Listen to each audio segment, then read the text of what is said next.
جی برادر. السلام علیکم. ڈاکٹر ذاکر نائک صاحب، میرا نام نیلیش آمبور ہے، میں اورنگ آباد سے آیا ہوں.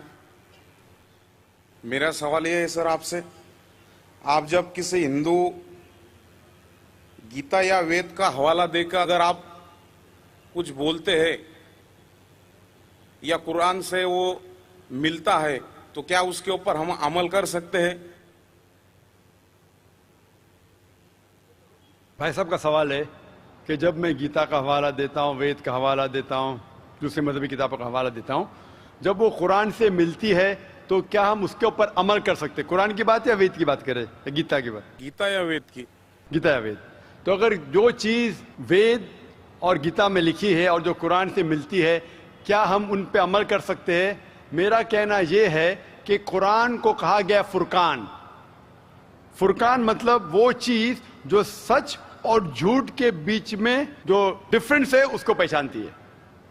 فرقان یعنی فرق، حق اور باطل کے درمیان جو فرق ہے اس کو پہچانتی ہے قرآن. جس طریقے سے میں نے کہا کہ کئی پیغمبر آ چکے محمد صلی اللہ علیہ وسلم کے پہلے، اسی طریقے سے قرآن میں لکھا ہے سورہ رعد میں سورہ نمبر 13 آیت نمبر 38 میں کہ ہم نے ہر دور میں ایک کتاب نازل کی ہے.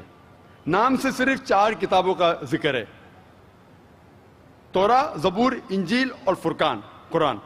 لیکن اس آیت کے مطابق کئی کتابیں نازل کی گئی ہے، ان کا نام سے ذکر نہیں قرآن مجید میں.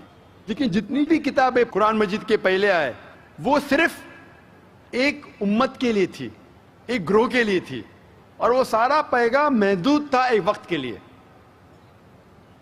اسی لیے اللہ سبحانہ و تعالیٰ نے، خدا نے یہ ساری کتابوں کو محفوظ رکھنے کے لیے صحیح نہیں سمجھا، کیونکہ یہ محدود تھی اس وقت کے لیے. اسی لیے یہ جتنی کتاب پہلے نازل ہوئی وہ محفوظ نہیں ہے، نہ اس کی ضرورت ہے. لیکن کیونکہ قرآن مجید آخری کلام ہے اللہ سبحانہ و تعالیٰ کا، اسی لیے اللہ سبحانہ و تعالیٰ خود کہتے ہیں سورہ ہجر میں سورہ نمبر 15 آیت نمبر 9 میں کہ ہم نے اس قرآن مجید کو نازل کیا ہے اور ہم اس کی حفاظت کریں گے. تو جتنے پہلے کتابیں آئے ان کے اندر ملاوٹ ہو چکی ہے. جس طریقے سے اللہ تعالیٰ فرماتے قرآن مجید نے سورہ بقرہ میں سورہ نمبر 2 آیت نمبر 79 میں فَوَيْلٌ لِّلَّذِينَ يَكْتُبُونَ الْكِتَابَ بِأَيْدِيهِمْ ثُمَّ يَقُولُونَ هَٰذَا مِنْ عِندِ اللَّهِ لِيَشْتَرُوا بِهِ ثَمَنًا قَلِيلًا فَوَيْلٌ لَّهُم مِّمَّا كَتَبَتْ أَيْدِيهِمْ وَوَيْلٌ لَّهُم مِّمَّا يَكْسِبُونَ. لعنت ہے ان لوگوں پہ جو لوگ کتاب اپنے ہاتھ سے لکھتے ہیں اور کہتے ہیں یہ خدا کی طرف سے ہے. لعنت ہے ان لوگوں پہ جو کماتے ہیں، لعنت ہے ان لوگوں پہ جو لکھتے ہیں. تو اس سے یہ ظاہر ہوتا ہے کہ جتنے پہلے کتابیں آئے ان میں ملاوٹ ہو چکی ہے. یہ قرآن آخری کلام ہے اور کوئی بھی چاہے تو اس کو تبدیل کر ہی نہیں سکتا. خدا خود، اللہ سبحانہ وتعالیٰ خود اس کی حفاظت کریں گے. اسی لیے آج جب میں مطالعہ کرتا ہوں قرآن اور دیگر مذہبی کتابوں کا، اگر یہ میچ ہوتا ہے، اگر یکساں ہے، جو چیز قرآن اور بھگوت گیتا میں یکساں ہے، مجھے کوئی بھی گلا شکوہ نہیں ہے ماننے کے لیے کہ یہ پورشن، یہ شلوک خدا کی طرف سے ہے. لیکن اگر قرآن سے نہیں ملتا ہے تو میں کہوں گا کہ ہو سکتا ہے، ہو سکتا نہیں. لیکن قرآن کے خلاف ہے تو میں کہہ سکتا ہوں کہ یہ خدا کا کلام ہے نہیں.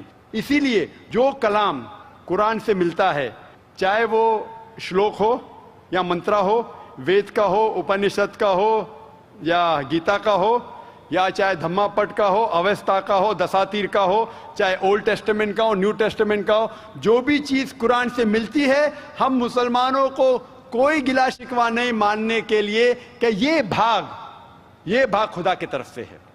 اسی لیے میں یکسانیت کے بارے میں ذکر کرتا ہوں.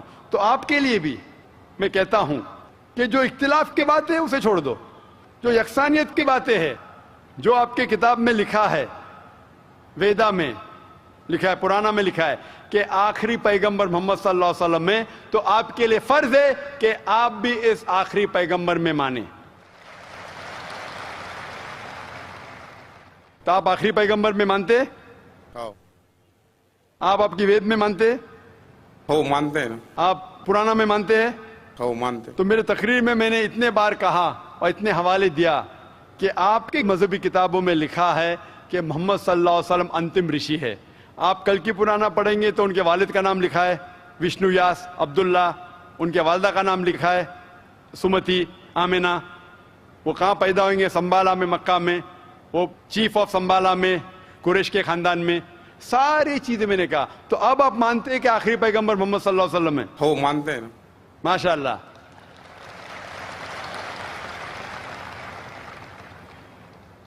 تو آپ مانتے ہیں کہ خدا ایک ہے؟ ہو بالکل. آپ مانتے ہیں خدا کی کوئی بھی پرتیما نہیں ہے بے شک. اور صرف خدا کی عبادت کرنا چاہیے؟ صحیح. تو آپ یہ مانتے ہیں کہ خدا ایک ہے اور محمد صلی اللہ علیہ وسلم آخری پیغمبر ہے؟ ہو. تو جو شخص اس بات کو مانتا ہے کہ خدا ایک ہے اور محمد صلی اللہ علیہ وسلم اس کے آخری پیغمبر ہے تو اسے ہم کہتے ہیں عربی میں مسلم.